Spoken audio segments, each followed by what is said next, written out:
तो फिर से इसके 2 से ज़्यादा गुणनखंड हैं, यानी कम से कम 3 तो हैं, तो ये भी भाज्य संख्या है। हेलो, हिंदी मीडियम अकेडमी में आप सभी का स्वागत है। मैं हूं अरुण कुमार यादव और जैसे कि मैंने आपसे कहा था मैथ्स क्लास 10th की वीडियोस रेगुलर आएंगी। तो आज इस वीडियो में हम क्या देखने वाले हैं, आज हम यहाँ पे देखेंगे जो आपकी गणित का अध्याय 1 है, इसकी एनसीईआरटी प्रश्नावली 1.1। अब याद रखना कि जब मैं 1.1 बोल रहा हूँ तो मेरे 1.1 बोलने का मतलब है जो नई किताब में 1.1 दी गई है वो, ठीक है, क्योंकि जो पुरानी किताब थी उसमें कुछ प्रश्नावली डिलीट कर दी गई हैं और नई वाली किताब में वो प्रिंट नहीं की गई हैं। तो आप याद रखना, अगर आपके पास नई किताब है तो प्रश्नावली 1.1 हम देखने वाले हैं, और अगर आपके पास पुरानी वाली किताब है तो पुरानी वाली किताब में जो प्रश्नावली 1.2 थी उसी को 1.1 कर दिया गया है। सारे क्वेश्चन सेम है, यानी कि जो पुरानी किताब है किसी के पास तो टेंशन नहीं लेनी, पुरानी किताब की प्रश्नावली 1.1 हटा दी गई है सिलेबस से, और पुरानी किताब की जो 1.2 थी उसी को नई किताब में 1.1 बोला जा रहा है। ठीक है, तो ये कन्फ्यूजन क्लियर हो गई आपकी। देखो, अब हम इस प्रश्नावली को यहाँ पे पूरा समझने वाले हैं, लेकिन इससे पहले मैंने इंट्रोडक्शन वीडियो बनाई थी इस चैप्टर का, बिल्कुल हर एक बेसिक कॉन्सेप्ट आपको बताया था जो भी सिलेबस में है अपने, तो पहले आप उसको देख लेना। हालांकि जिन बच्चों ने देखा है उनका रिस्पॉन्स काफ़ी अच्छा है, उनको काफ़ी अच्छी लगी है वो वीडियो, तो अगर आपने नहीं देखा है तो आप देखना, आपका कॉन्सेप्ट बेसिक से अच्छे से क्लियर रहेगा। ठीक है, चलिए अब शुरुआत करते हैं यहाँ पे पहले प्रश्न से। ठीक है, सारे प्रश्न आसान है इस प्रश्नावली के। पहला जो प्रश्न है इसमें बोला गया है निम्नलिखित संख्याओं को अभाज्य गुणनखंडों के गुणनफल के रूप में व्यक्त कीजिए। तो ये तो आपको बचपन से ही आता है ना, पहले से, मतलब आपने ये सब चीजें सीख रखी हैं। जैसे अपने पास है 140, अब हमें क्या करना है, इसका अभाज्य गुणनखंड निकाल लेने। तो मैंने यहाँ पे लिखा है 140, ठीक है, 2 से आराम से भाग हो जाएगा, 2 से जाएगा ये 70 बार, ठीक है, 70 भी 2 से हो जाएगा, 35 बार जाएगा। 35 आप जानते हैं 5 के पहाड़े में आता है, 5 का पहाड़ा 7 बार पढ़ोगे 35 हो जाएगा, और 7 का पहाड़ा 1 बार पढ़ोगे 7। ठीक है, जब यहाँ पे 1 बचता है हम रुक जाते हैं। तो मतलब जो 140 है इसको अगर मैं अभाज्य गुणनखंडों के गुणनफल के रूप में लिखूं तो मैं इसको क्या लिख सकता हूँ, 2 गुणा 2 गुणा 5 गुणा 7। इसको मैं लिख सकता हूँ 2 गुणा 2 गुणा 5 गुणा में 7। अब क्लास 10th में यानी कि 10वीं कक्षा में ज़्यादा अच्छा रहेगा अगर आप इसको घात के रूप में लिखें। मतलब जैसे देखो यहाँ पे 2 गुणा 2 2 बार आया है, तो इसको आप 2 गुणा 2 ना लिख के 2 की घात 2 लिख सकते हो। यहाँ छोड़ दोगे तब भी मार्क्स नहीं कटेंगे, बट ज़्यादा अच्छा है आप इस तरह से लिखो। ठीक है, तो ये था इसका पहला हिस्सा आपको समझ में आ गया। ठीक, देखो दूसरा तीसरा आसान है, ठीक है, ये दूसरा और ये तीसरा आसान है, बहुत सारे बच्चे आराम से कर लेते हैं इसको। बच्चे फंसते कहाँ हैं कैलकुलेशन में, थोड़ी चौथे हिस्से में और 5वें हिस्से में। तो दूसरा और तीसरा आप कर लेना है ना, बहुत आसान है। मैं 5वां और चौथा कर रहा हूँ, पहले चौथे की बात करते हैं। चौथे में क्या है अपने पास 5005, ठीक है, हालांकि क्लास 10th में तो सभी से ही हो जाएगा, बट फिर भी हो सकता है कुछ बच्चों को दिक्कत रहे इन दोनों हिस्सों में, इसलिए मैं ये दोनों कर रहा हूँ। ठीक है, 5005 है अपने पास। ठीक, तो सबसे पहले देखो ये 2 के पहाड़े में तो नहीं आएगा, ठीक है, 5 और 5 10, अंकों का योग 10 है, 3 के पहाड़े में भी नहीं आएगा, 5 के पहाड़े में आएगा, क्योंकि इकाई का अंक 5 है। इकाई का अंक 0 हो या फिर इकाई का अंक 5 हो तो 5 के पहाड़े में आता है। ठीक है, तो हम इसको 5 से करेंगे। अच्छा, अगर किसी को विभाज्यता के नियम देखने हैं कि कौन किसके पहाड़े में आता, हम कैसे पता लगाते हैं नंबर को देख के, चाहे 2 से देखना हो, 3 से देखना हो, 4 से, 5 से, 6 से, 7 से, ठीक है ना, किसी से भी देखना हो तो उसके लिए मैंने अलग से वीडियो बना रखी है। ठीक है, मैं उसका लिंक इस वीडियो के डिस्क्रिप्शन में दे दूंगा, आप उसको देख लेना। उसको देखने के बाद आपको पता लग जाएगा कि हम देखने के बाद कैसे पता लगाते हैं कि कौन किससे डिवाइड होगा। ठीक है, और याद रखना जब हम इनको चेक करते हैं डिवाइड के लिए, सबसे पहले आपको 2 से करना है, फिर 2 से नहीं हुआ तो 3 से करना है, फिर 3 से नहीं हुआ तो 5 से करना है, फिर 5 से नहीं हुआ तो 7 से करना है। मतलब अभाज्य संख्याएं जो हैं शुरुआत आप 2 से करोगे, ठीक है, तो 2 से तो डिवाइड नहीं होगा, फिर 3 से भी डिवाइड नहीं होगा, 5 से हो जाएगा। ठीक है ना, तो इस तरह से आपको करना है, 2 3 5 7, उसके बाद 11, फिर 13, मतलब अभाज्य संख्याओं से आपको चेक करना है सिर्फ, क्योंकि हमें अभाज्य गुणनखंड निकालने। तो 5 से करेंगे तो 5 एकम 5, फिर 0 0, फिर 5 एकम 5। अब यहाँ पे बात फंस जाएगी, अभी देखो 5 से होगा नहीं, है ना, 5 से नहीं होगा, तो हम 7 से चेक करेंगे। देखो ये 7 से हो जाएगा। 7 से विभाज्यता का क्या नियम है अभी यहाँ पे नहीं बताऊंगा, उसमें बहुत टाइम लगेगा, उसके लिए फिर से बोल रहा हूँ, अलग से मैंने वीडियोस बना रखी हैं इन सब पे, लिंक डिस्क्रिप्शन में है, वहां से देखो। ठीक है, देखो 7 से करेंगे हम तो 7 का पहाड़ा शुरुआत में देखो 1 और 0 मिला लो 10, तो 7 का पहाड़ा 10 में 1 बढ़ जाएगा, 7 एकम 7, 10 में से 7 कट गया, 3 बचा होगा, 3 के आगे 0 यानी 30, फिर 7 का पहाड़ा 4 बार, 7 चौका 28, 30 में से 28 गया, 2 बचा होगा, 2 के आगे 1 यानी 7 तियां 21। जिसको समझ में नहीं आया मैंने क्या किया, रफ में भाग कर लेना, ठीक है ना, जो 1001 है। अगर आपको ऐसे समझ में नहीं आ रहा, रफ में भाग कर लो यार, एक बार करोगे फिर समझ में आने लगेगा, है ना, फिर बार बार आपको ऐसे करने की जरूरत नहीं पड़ेगी।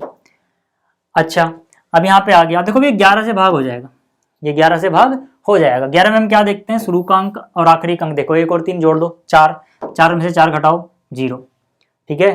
तो ऐसे करके अगर यहाँ पे 0 आया फिर 11 के पहाड़े में आने वाला नंबर है तो कट जाता है 11 से। हो सकता है समझ में ना आया, मैंने बहुत शॉर्ट में बताया, तो फिर से आप वो वीडियो देख लेना विभाज्यता के नियम वाली। तो 11 से करो, 11 एकम 11, 14 में से 11 गया 3 बचा होगा, 3 क्या गया 3 यानी 33, 11 तिया 33, फिर ये 13 से हो जाएगा 13 एकम 13।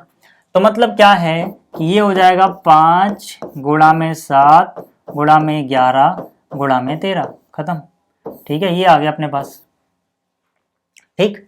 अच्छा, आखिरी वाला जो है इसमें भी बहुत सारे बच्चे, ठीक है, परेशान रहते हैं क्योंकि शुरुआत में उन्हें कुछ मिलता ही नहीं जिससे भाग हो। 7 4 2 9, 7429, ठीक है, 7429। देखो मैंने आपसे क्या बोला था कि सबसे पहले हम 2 से चेक करते हैं, अब 2 से तो होगा नहीं है, फिर 3 से चेक करते हैं, 3 से अंकों का योग देखो 3 से भी नहीं होगा, ठीक है, फिर हम 5 से करते हैं, फिर हम 7 से करते हैं, 11 से, फिर 13 से, फिर 13 के बाद अभाज्य संख्या कौन सी आएगी 17, ठीक है, उसके बाद 19, फिर 21, इस तरह से, ठीक है। तो आप याद रखना जब आप इसको करोगे ना, इन सबसे चेक कर लो, चाहे इनमें से किसी से नहीं होगा, ये इनमें से किसी से नहीं होगा, यानी हम शुरुआत करेंगे 17 से, 17 से हो जाता है, किससे होगा ये 17 से होगा, ठीक है। मुझे कैसे पता, क्योंकि मैंने पहले करे हुए हैं सवाल, ठीक है ना, 2016 से वीडियोस बना रहा हूँ यूट्यूब पे, तो हर साल, ठीक है, ये सारी चीज़ें मैं सॉल्व करता हूँ, तो मुझे पता है, ठीक। आपको ये चीज़ें प्रैक्टिस से आ जाएंगी, धीरे धीरे जैसे आप प्रैक्टिस करोगे आ जाएंगी, इस बात से परेशान मत होना कि मैं डायरेक्ट 17 पे कैसे चला गया, ठीक है। जितनी ज़्यादा प्रैक्टिस करोगे उतनी जल्दी चीज़ें सॉल्व होने लग जाएंगी। पहली बार में किसी को भी समझ में नहीं आता, ठीक है, फिर वो धीरे धीरे धीरे धीरे गलतियाँ करता है, फिर सीखता है। तो यहाँ पे देखो 17 का पहाड़ा पढ़ोगे, 17 का पहाड़ा 4 बार पढ़ोगे, 17 चौक 68, ठीक है, 68 74 है, देखो यहाँ पे 17 का पहाड़ा 4 बार पढ़ा, ठीक है, 68 आ गया, 17 चौक के 68, 74 में से 68 खत्म कर दो, माइनस कर दो, कितना बचेगा, यहाँ पे बचेगा 6, 68 गया तो 6 बचा, 6 के आगे 2 समझो 62, तो 17 का पहाड़ा 3 बार जाएगा, 17 त्या 51, 62 में से 51 काट दोगे तो कितना बचेगा, यहाँ पे बचेगा यहाँ पे 11, 11 के आगे 9 यानी 19, 17 7 119, ठीक। इसके बाद ये जाएगा पहाड़ा 19 से, 19 का पहाड़ा 2 बार पढ़ोगे 38 हो जाएगा, 38 कट गया तो 5 बचा, 38 5 43, 5 के आगे 7 यानी 19 तिया 57, ठीक है। 23 खुद एक अभाज्य संख्या है तो 23 का पहाड़ा एक बार पढ़ोगे 23 आ जाएगा। तो मतलब इसको हम क्या लिखेंगे 17 गुणा में 19 गुणा में 23। देखो मैथ्स में क्या है ना कि जितनी ज़्यादा प्रैक्टिस करोगे उतना वो आपको आसान लगती जाएगी, ठीक। ये समझ में आ गया। चलो ये पहला सवाल था, ठीक है ना, आसान सी चीज़ थी। चलो अब हम देखते हैं दूसरा सवाल क्या है। अब देखो जो दूसरा सवाल है काफ़ी आसान है, ये भी आपको एलसीएम एचसीएफ निकालना वगैरह आता है, नहीं आता तो मैंने पिछली वीडियो में बताया भी था, यहाँ भी हल्का सा भी हिंट दे दूंगा। फिलहाल करना क्या है वो समझो। यहाँ पे बोला गया पूर्णांकों के निम्नलिखित युग्मों के एचसीएफ और एलसीएम ज्ञात कीजिए। मतलब हमें यहाँ पे युग्म दिए गए, युग्म मतलब होता है जोड़ा, ठीक है। तो यहाँ पे पूर्णांकों का जोड़ा हमें दिया गया है, यहाँ पे हमें एचसीएफ निकालना है, एलसीएम निकालना है। उसके बाद बोला गया है कि निकालने के बाद जांच भी करो। क्या जांच करनी है कि जिन दो संख्याओं का हम एचसीएफ और एलसीएम निकाल रहे हैं, ठीक है, उन्हीं दोनों संख्याओं का जो गुणनफल होता है, उन्हीं दोनों संख्याओं का जो गुणनफल होगा वो उनके एचसीएफ गुणा एलसीएम के बराबर होना चाहिए, ठीक है। ये मैं आपको पिछली वीडियो में समझाया था। अच्छा अब अपने पास पहले क्या है, देखो पहले अपने पास है 26 है और 91 है। तो हम क्या करेंगे, हम इनका पहले अभाज्य गुणनखंड निकाल लेंगे, क्योंकि अभाज्य गुणनखंडन विधि से ही हमें ये निकालना है। इससे पहले जो यूक्लिड वाला चीज़ था वो डिलीट हो गया सिलेबस से, ठीक है। तो 26 के आप टुकड़े करोगे आराम से 2 गुणे 13 हो जाएगा, है ना। 26 के अगर आप टुकड़े करो मतलब अभाज्य गुणनखंड करो तो 2 का पहाड़ा 13 बार जाएगा 26, फिर 13 का पहाड़ा 1 बार जाएगा, ठीक है। तो ये कितना हो गया 26, 26 को आप लिख सकते हो 2 गुणा में 13। अच्छा 91 13 गुणे 7 होता है, ठीक है, 13 7 91, ठीक है। अच्छा 91 13 7 91 होता है, 13 गुणा में 7, 13 7 कितना 91, इसके आप टुकड़े कर लो, ठीक है। तो देखो यार अगर आपको सीधी सी बात है बचपन से एचसीएफ एलसीएम निकालना आता है, आप यहाँ पे आराम से निकाल सकते हो। नहीं तो वैसे भी हम क्या करते हैं, मैं हल्का सा बता दूं आपको, जो मैंने पिछली वीडियो में आपको समझाया था, पिछली वीडियो देख लेना, ये सब चीज़ें बहुत आसानी से हो जाएंगी। यहाँ पे तो हालांकि सबकी घात 1 है, ठीक है। तो इस चीज़ का ज़्यादा शायद इस एग्जाम्पल समझ में ना आए, बट जब घात ज़्यादा रहेंगी तब चीज़ आपको ज़्यादा अच्छे समझ में आएंगी। बट फिर भी ये मैंने क्योंकि पिछली वीडियो में बता दिया था, मैं ज़्यादा डिटेल में नहीं जा रहा, अभी हल्का सा बता देता हूँ कि अगर मान लो अपने को कुछ संख्याओं का HCF निकालना है या LCM निकालना है, अभी मान के चलते हैं अपने पास दो संख्याएं हैं, तो हम क्या करेंगे, संख्याओं में से प्रत्येक उभयनिष्ठ अभाज्य गुणनखंड जो होगा उसकी छोटी घात का गुणनफल निकाल लेंगे। उभयनिष्ठ वाला याद रखना, जब हम HCF की बात कर रहे हैं तो उभयनिष्ठ वाला ही गुणनखंड लेंगे। उभयनिष्ठ मतलब दोनों के पास है। जैसे यहाँ पे दोनों के पास क्या है, क्या दोनों के पास 2 है? नहीं। क्या दोनों के पास 7 है? नहीं। 2 उसके पास है, 7 इसके पास है। क्या दोनों के पास 13 है? हाँ। तो मतलब जो 13 है ना, ये उभयनिष्ठ गुणनखंड है। समझ में आ गई बात।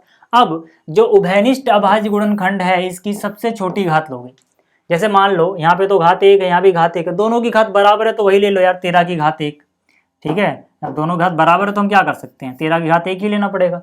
बट अगर मान लो यहाँ पे घात 2 रही होती, यहाँ पे 3 रही होती, तब हम क्या लेते हैं, छोटी घात, यानी 13 घात 2 लेते हैं। हालांकि ऐसा है नहीं। समझ में आ गई बात। चलो अब देखो, इसके बाद अगर हम बात करें एलसीएम की, किसकी बात करें, एलसीएम की, तो एलसीएम में क्या है, संख्याओं में शामिल प्रत्येक अभाज्य गुणन की सबसे बड़ी घात का गुणनफल। मतलब क्या कि जो भी शामिल हो गया गुणनखंड में, भले वो उभयनिष्ठ हो ना हो, उसमें उभयनिष्ठ था इसमें नहीं है, मतलब जो शामिल हो गया उसमें सबसे बड़ी घात। जैसे 2 शामिल हो गया, अब 2 की सबसे बड़ी घात ढूंढो। 2 तो एक ही जगह है, तो समझ लो यही 2 की घात 1 ही सबसे बड़ी घात समझो। गुणनफल यानी गुणा करना है। अच्छा, यहाँ भी गुणनफल था लेकिन कोई और उभयनिष्ठ था नहीं, इसलिए हमने इसको किसी से गुणा किया नहीं। ठीक है, यहाँ भी हमें गुणा करना है किससे, जो भी शामिल हो गया। 13 शामिल हो गया, 7 शामिल हो गया, तो 7 से गुणा कर दिया। अच्छा, 13 शामिल हुआ लेकिन 13 दोनों के पास है, तो हमें क्या करना है, सबसे बड़ी घात देखनी है। अब दोनों के पास ही 13 घात 1 है, तो बड़ी वही समझ लो।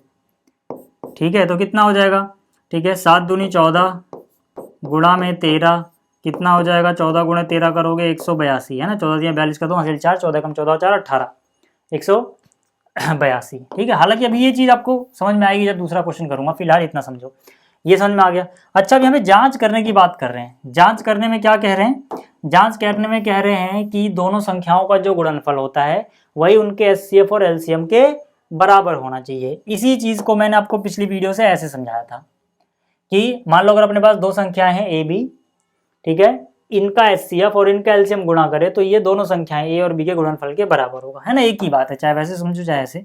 तो यहाँ पे हम क्या करेंगे, अपने पास दोनों संख्याएं, ठीक है, जांच कर रहा हूँ मैं भी, यहाँ पे मैंने आप लिखा जांच।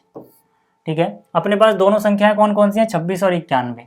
ठीक है, तो मतलब एक संख्या 26, दूसरी संख्या 91, ये बराबर किसके आना चाहिए। चलो पहले फॉर्मूला लिख देता हूँ।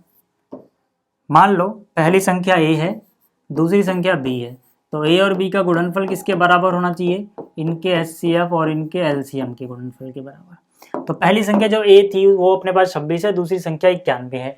HCF जो है वो आया है 13, गुणा में LCM जो आया है वो आया है 182। ठीक है, इन दोनों को अगर हम गुणा करें ना तो बिल्कुल सेम चीज आएगी। ठीक है, इन दोनों को अगर हम गुणा करें तो बिल्कुल सेम चीज आएगी, चाहे आप करके देख लो। ठीक है, यहाँ पे अगर मैं 13 से गुणा करूँ, 13 गुणा में 2, 26 का 6 हुआ, हासिल गया 2, फिर 13 गुणा में 8, 13 अट्ठे 104, तो 104 में 2 जोड़ोगे कितना हो जाएगा, 106, हासिल गया 10, फिर 13 एकम 13 और 10 23, कितना आया 2366। इन दोनों को गुणा करके चाहे देख लो, ठीक है ना, इन दोनों को गुणा करो यही चीज़ आएगी, चाहे आप करके देखो। 91 गुणा में कितना करना है, 26, तो 6 एकम 6, 6 नीम 54, 2 एकम 2, 2 नीम 18, फिर यहाँ पे 6 4 2 6, 8 5 13 का 3, हासिल 1, ठीक है, 2366। तो मतलब इधर भी कितना आ गया, 2366। तो मतलब जो LHS में है वो बराबर आ गया और राइट हैंड साइड यानी उस वाले पक्ष में। तो दोनों चीज़ें बराबर हो गई तो जांच मतलब हो गई है, सही चीज़ है। ठीक है, हर बार मैं जांच करके नहीं दिखाऊंगा यार, वो कर लेना, बस मैं ये निकाल के दिखाऊंगा आपको। ये समझ में आ गया। चलो दूसरा हिस्सा करते हैं। दूसरा हिस्सा क्या है, 510 और कितना है 92। ठीक है, तो 510 को या तो आप ऐसे रफ में कर लो, या तो आप ऐसे रफ में कर लो, आपको आ जाएगा।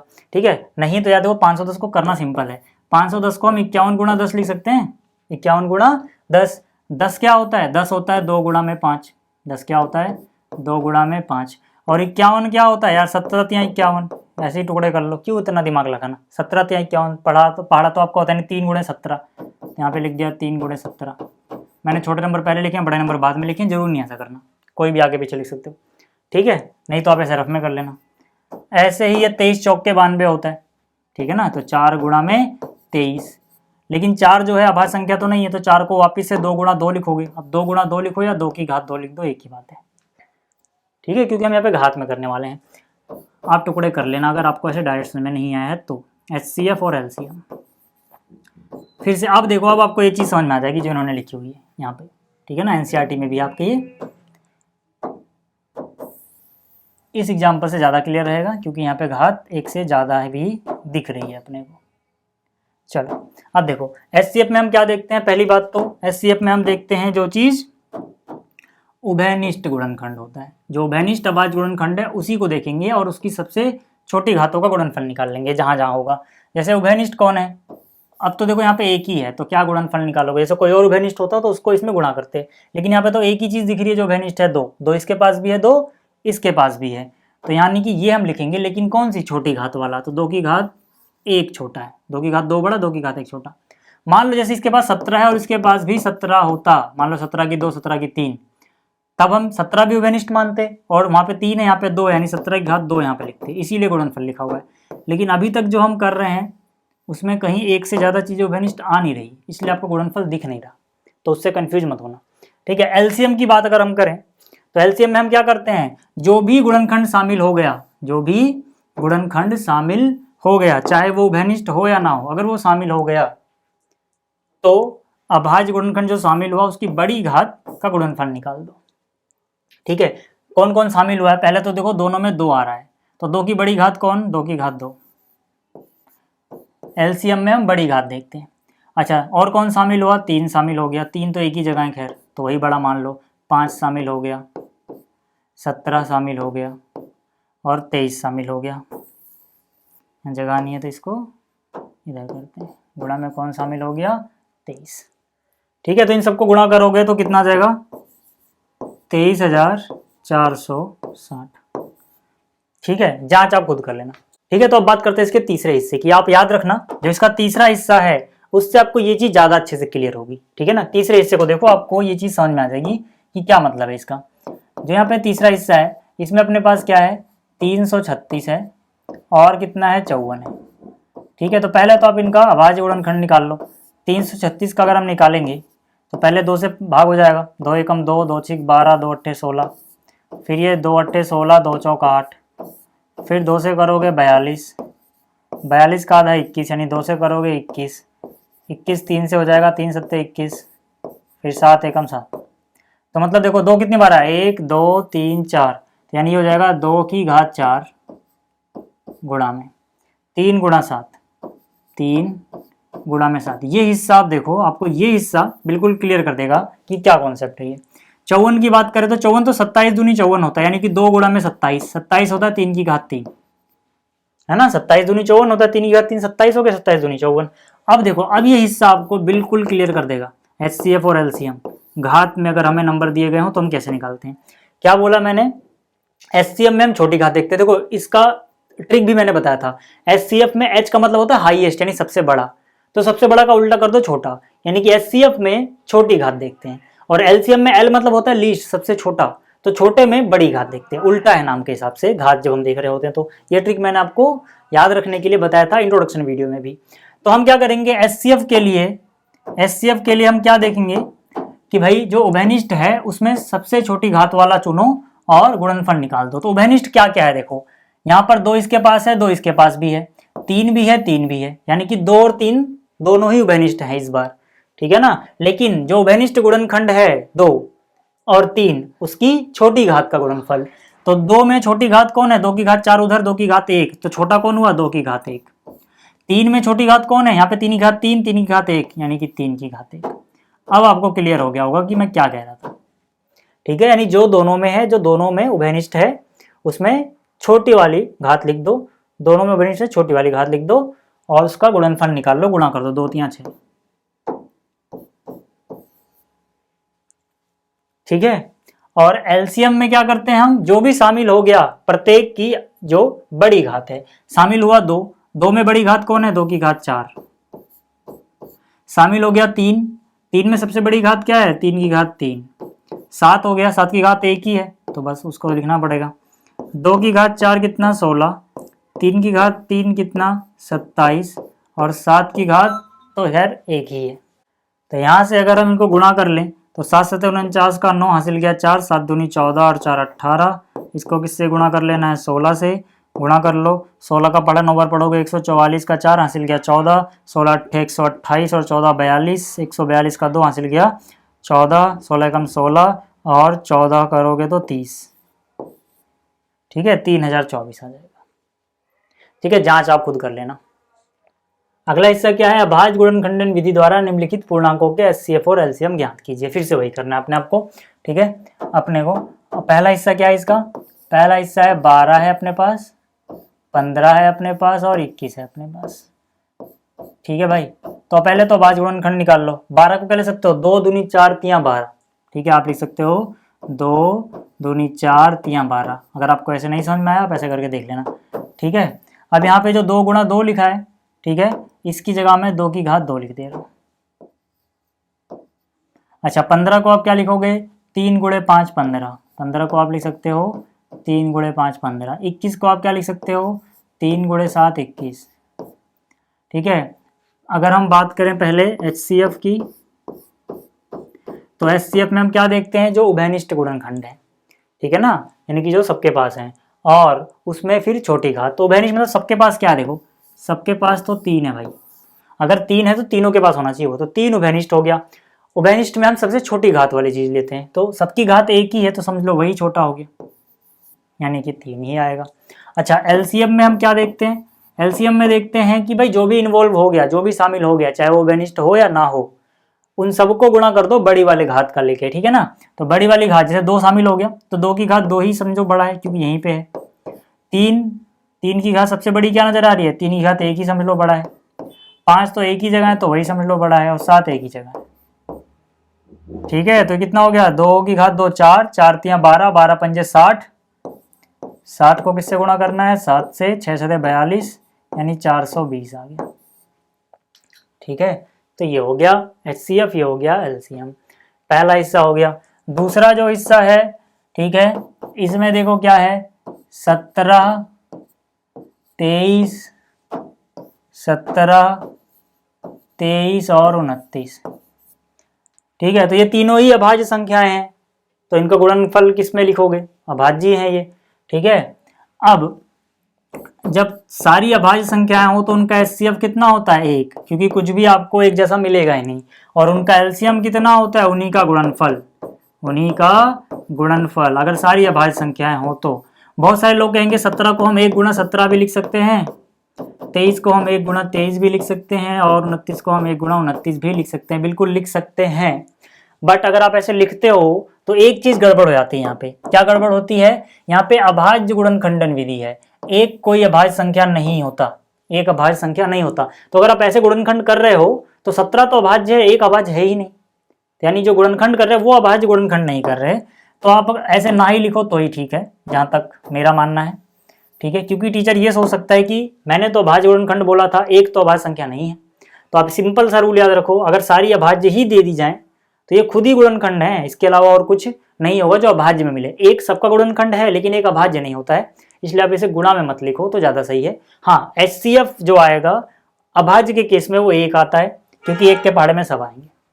लेकिन जो गुणनफल के रूप में लिखना है हम वो मैं 1 गुणा करके नहीं लिख रहा। फिर से रीजन बता दूं, क्योंकि जो मुझे गुणनखंड करने हैं वो अभाज्य वाले होने चाहिए, एक अभाज्य नहीं होता है। लेकिन एचसीएफ के केस में ऐसा नहीं बोला गया कि यहाँ पे अभाज्य ही आना चाहिए, नहीं, यहाँ पे तो 1 भी आ सकता है, एक ना भाज्य होता है ना ही अभाज्य होता है, ठीक है। आप इस बात को क्लियर करके रखना, बहुत सारे बच्चे एक में कंफ्यूज रहते हैं कि एक भाज्य है कि अभाज्य, एक ना तो भाज्य होता है ना ही अभाज्य होता है, ठीक है। तो जब सारी संख्याएं आपको अभाज्य दे दी जाए तो एचसीएफ होता है 1, एलसीएम क्या होता है, उन्हीं का गुणनफल, इनको गुणा करो को मतलब कर लो और जो आए वो यहाँ पे लिख लो, खत्म, ठीक है। इसी तरह से अगर मैं अगले हिस्से की बात करूं, तीसरे की, ठीक है, गुणा कर लेना 17 23 और 29 को पिछले वाले क्वेश्चन में, ठीक है। मैं इसकी बात कर रहा हूँ, ये जो हिस्सा था यहाँ पे मैंने गुणा नहीं करी है, आप गुणा करके लिख लेना यहाँ पे, ठीक। तीसरे की बात करूं अगर मैं, तीसरे में है 8, 9, 25। तो 8 को आप लिख सकते हो 2 गुणा में 2 गुणा में 2, 2 गुणा में 2 गुणा 2 कितना होता है 8। इसी को अगर मैं थोड़ा और अच्छे से लिखूं तो 2 की घात 3 लिख सकता हूँ, 2 की घात 3। और जो 9 है इसको मैं लिख सकता हूँ 3 गुणा 3 यानी कि 3 की घात 2। जो 25 है इसको लिख सकता हूँ 5 की घात 2, 5 गुणा 5। अब अगर मैं बात करूँ HCF और LCM की, तो देखो HCF में कुछ भी कॉमन नहीं दिख रहा। जब कुछ भी एक जैसा ना दिखे हो वेनिश तो समझ लो एक है उसका HCF।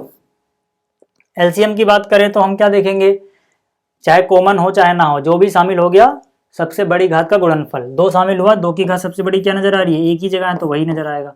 3 की घात 2 ही नजर आएगा, 5 की घात 2 ही नजर आएगा। तो 2 की घात 3 वापिस से 8 आ जाएगा, 3 की घात 2 9 आ जाएगा, 5 की घात 2 25 आ जाएगा।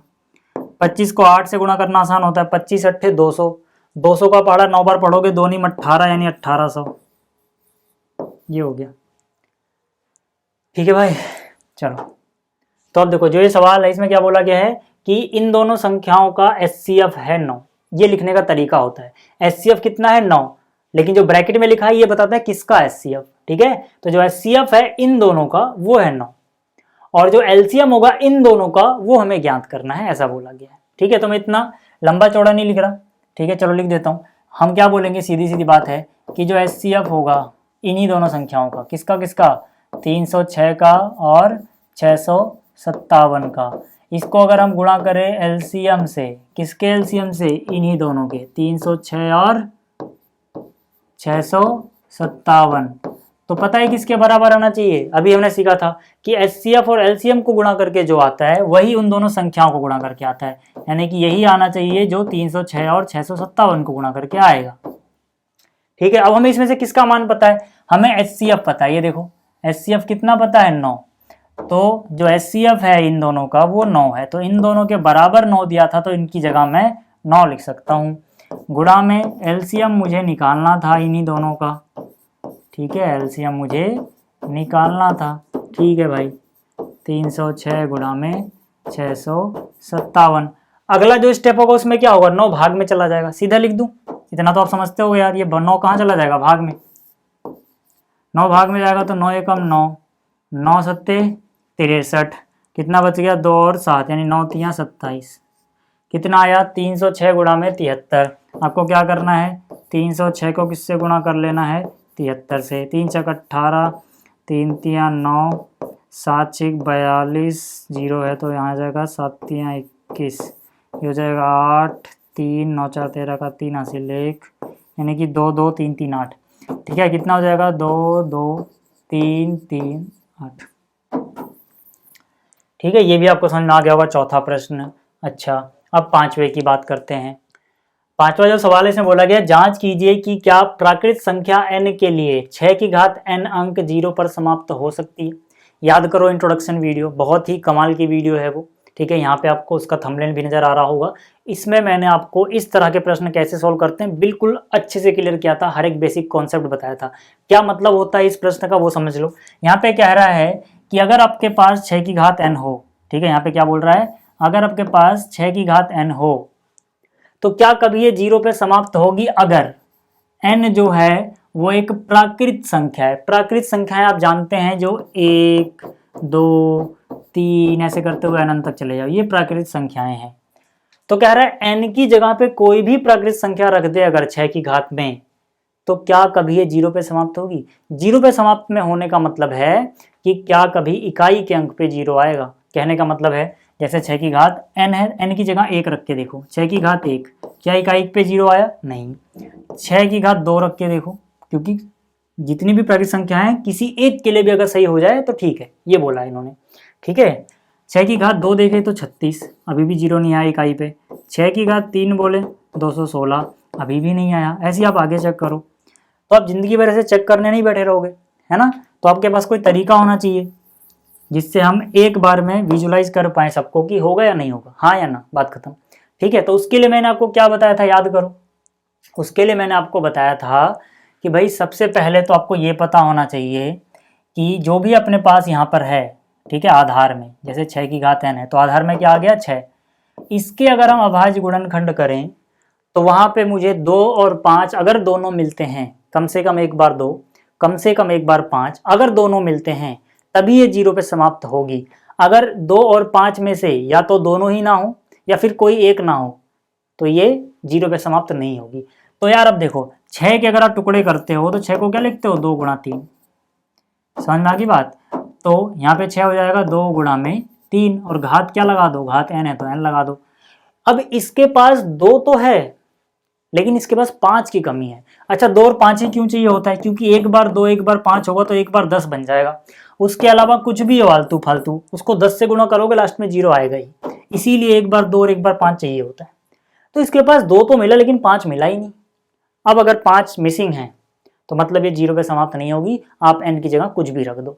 अच्छा n की जगह पे कुछ भी रख दो तो इसको फर्क क्यों नहीं पड़ रहा, क्योंकि यार देखो जब आप 6 की घात मान लो 3 लिख देते हो तो रहता तो असलियत में वो 6 ही है, बस वो 3 बार रिपीट ही तो हो जाता है। तो अगर इस 6 के पास 2 गुणा 3 ही है तो इसके पास भी 2 गुणा 3 ही तो होगा भाई, इसके पास भी 2 गुणा 3 ही तो होगा। मतलब घात कुछ भी रख दो यहाँ पे फर्क नहीं पड़ता, आधार के पास अगर वो 2 और 5 नहीं है तो, क्योंकि घात से क्या फर्क पड़ेगा, ये चीज उतनी बार रिपीट हो जाएगी मल्टीप्लाई में। अब जब एक के पास ही 5 नहीं है तो किसी के पास 5 नहीं होगा। तो हमें घात से ज्यादा मतलब है नहीं यहाँ पे, असलियत में हमें आधार से मतलब है। ठीक है, अब इस चीज को लिखेंगे कैसे, और इसमें एक प्रमेय भी यूज होती है, वो कैसे करेंगे मैं वो लिख लेता हूँ फिर आपको समझाता हूँ।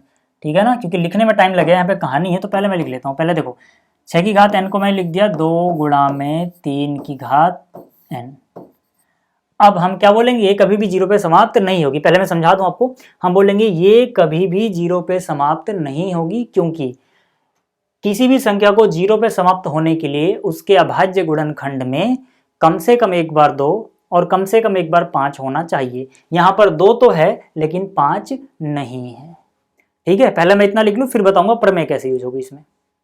तो यहाँ पर देखो जो मैंने आपको अभी समझाया वही लिखा है। मैंने क्या लिखा है, 6 की घात n के किसी भी मान के लिए 0 पर समाप्त नहीं होगी। ठीक है, आप कोई भी मान रख दो इनमें से, कभी भी ये 0 पे समाप्त नहीं होगी। क्यों नहीं होगी, उसका रीजन मैंने लिखा है जो आपको समझाया था, क्योंकि कोई संख्या 0 पर तभी समाप्त हो सकती है जब इसके अभाज्य गुणनखंड में 2 और 5 दोनों हो। जबकि जो अपने पास है 6 की घात n, जिसको हमने लिखा 2 गुणा 3, यानी इसके अभाज्य गुणनखंड में 2 तो है ना, यानी कि 6 की घात n में 2 तो है परंतु 5 नहीं है। ठीक है ना, और अंक गणित की आधारभूत प्रमेय के हिसाब से यह गुणनखंडन अद्वितीय है। अच्छा, ये जो अंक गणित की आधारभूत प्रमेय लिखी, ये लिखने की जरूरत क्यों पड़ी, क्योंकि देखो पहले प्रमेय क्या कहती है, ये प्रमेय कहती है कि आप किसी भी प्राकृत संख्या को उसके अभाज्य गुणनखंड के गुणनफल के रूप में लिख सकते हो और ये गुणनफल अद्वितीय होता है। ठीक है, ये मैंने आपको अच्छे से समझाई थी। अब अगर ये प्रमेय ना होती तो हमारे दिमाग में ये कन्फ्यूजन बनी रहती कि 6 की घात n का क्या पता कोई और गुणनखंड भी होता हो जिसके अंदर 2 और 5 दोनों हो जाए, कन्फ्यूजन रहती। ठीक है, लेकिन अब ये प्रमेय क्या कहती है कि जो भी गुणनखंडन हो गया ये अद्वितीय है ना, इनके ऑर्डर की बात अगर नहीं कर रहे, क्रम की बात नहीं कर रहे, तो ये अद्वितीय है। मतलब अब इसका कोई और गुणनखंडन नहीं होगा, यही इकलौता इसका अद्वितीय मतलब इकलौता गुणनखंडन है। और यहाँ पे 5 नहीं मिला हमें तो हम बोल देंगे कि भाई यहाँ पे 5 नहीं है तो कभी भी 0 पे समाप्त नहीं होगी। अगर आपको ये प्रमेय समझनी है तो फिर से इंट्रोडक्शन वाली वीडियो जरूर देखना, आपको अच्छे समझ में आएगी। चलिए अगला प्रश्न देखते हैं। अगला प्रश्न क्या है, व्याख्या कीजिए कि जो ये नंबर है, ठीक है, ये एक भाज्य संख्या है और जो ये नंबर है ये भी एक भाज्य संख्या, मतलब दोनों ही भाज्य संख्याएं हैं, ऐसा हमें व्याख्या करनी है, बताना है।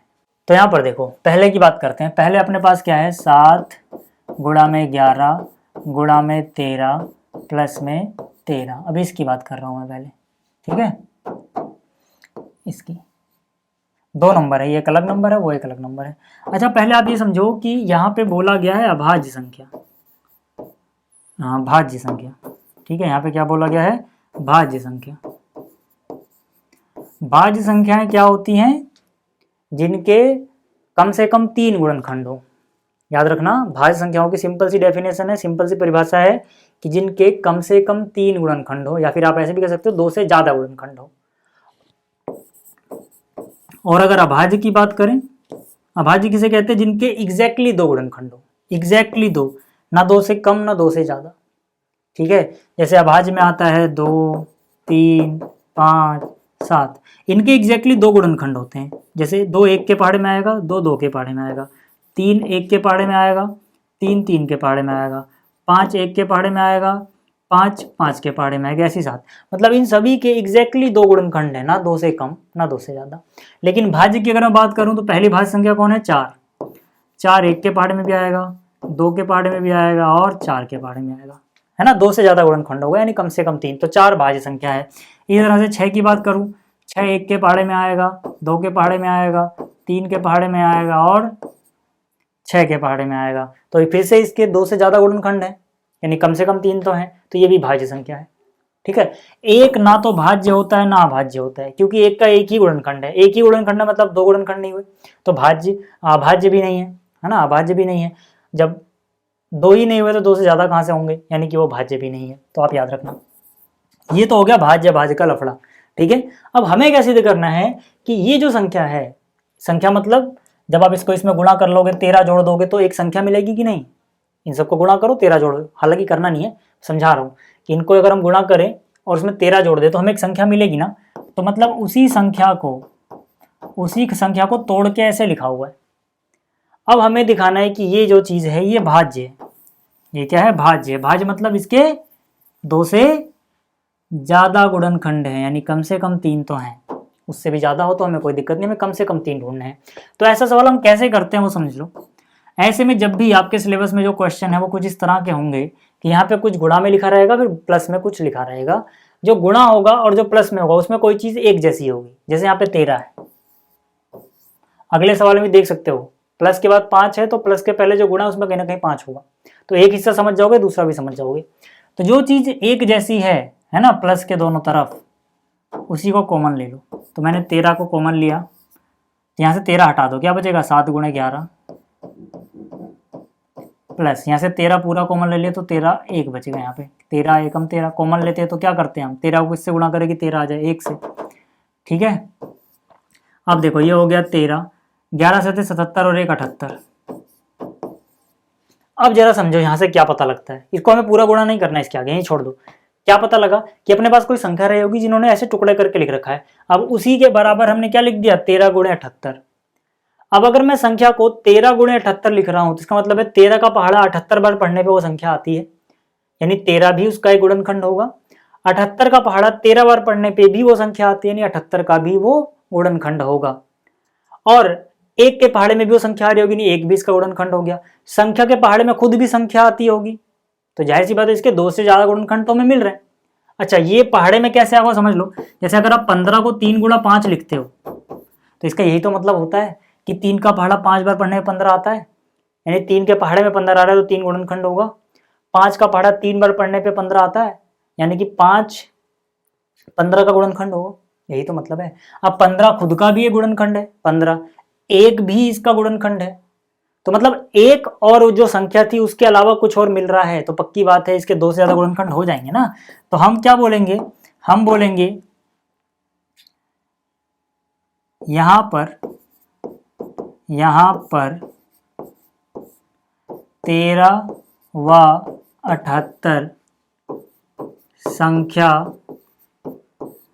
के गुणनखंड है। जाहिर सी बात है, गुणनखंड क्यों मैं समझा चुका हूं कि अगर संख्या को आप इनके गुणनफल के रूप में लिख पा रहे हो तो ये और ये दोनों ही संख्या के गुणनखंड होंगे। 15 के मैं समझा दिया, गुणनखंड है एक और एक, प्रत्येक संख्या का गुणनखंड होता है। संख्या का, इतनी लंबी चौड़ी कहानी लिखने की जरूरत नहीं है वैसे, फिर भी समझाने के लिए लिख रहा हूँ। गुणनखंड यहाँ लिखना होता है, ठीक है ना। देखो एक तो प्रत्येक का होता है, एक गुणनखंड तो ये हो जाएगा, दूसरा गुणनखंड ये हो गया, तीसरा गुणनखंड ये हो गया। 2 से ज्यादा हो गए ना, हालांकि संख्या खुद का भी है तो 4, पर वो 4 से मतलब ही नहीं है, 2 से ज्यादा दिखा दिया, बात खत्म। ठीक है। इसका मतलब कि जो ये संख्या थी, संख्या क्या थी? 7 गुणे 11 गुणे 13 जमा में 1 नहीं 13, एक भाज्य संख्या है भाई। इसके 2 से ज्यादा गुणनखंड दिख गए ना, तो ये भाज्य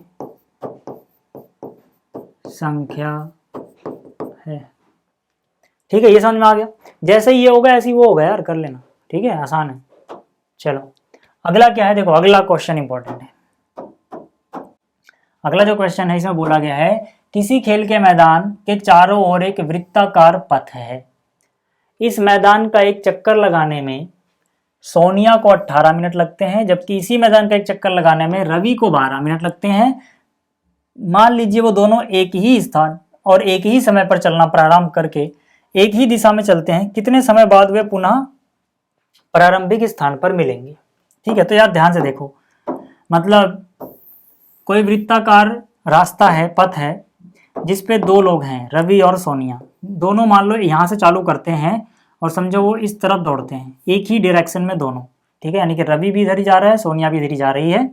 ठीक है, दो लोग हैं, रवि और Sonia. R for Ravi, S for Sonia, समझाने के लिए। हालांकि आपको ऐसा चित्र वित्र नहीं बनाना है, समझा रहा हूं मैं।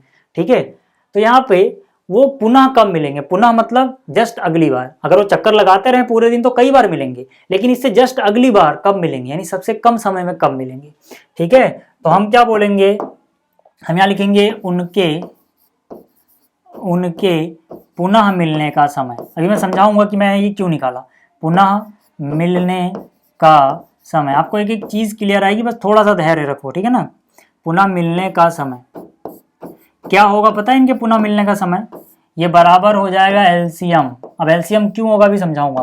किस किस का एलसीएम, पहले को एक चक्कर लगाने में कितने मिनट लगते हैं, 18 मिनट। दूसरे को एक चक्कर लगाने में कितने लगते हैं, 12 मिनट। इन्हीं का एलसीएम होगा वो।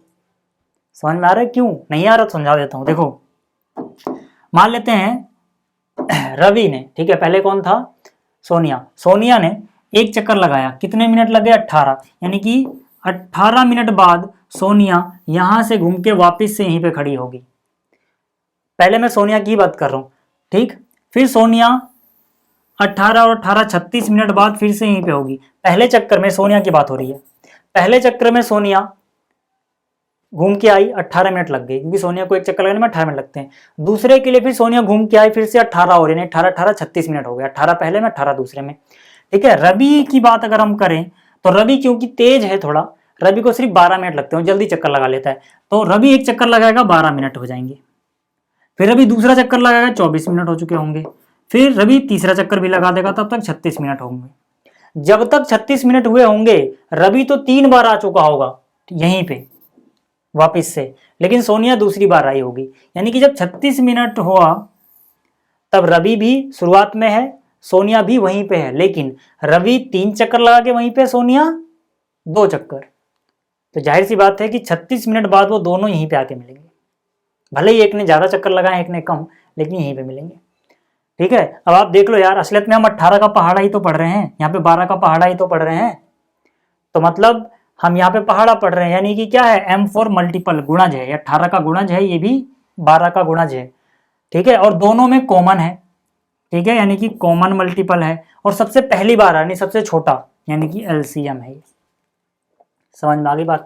तो यार एलसीएम तो निकालना आपको वैसे भी आ चुका है, तो एलसीएम इनका निकाल लेना, कितना आ जाएगा, 36। यानी कि 36 मिनट बाद वो दोबारा से यहीं पे मिलेंगे। क्यों एलसीएम निकाला समझा चुका हूँ।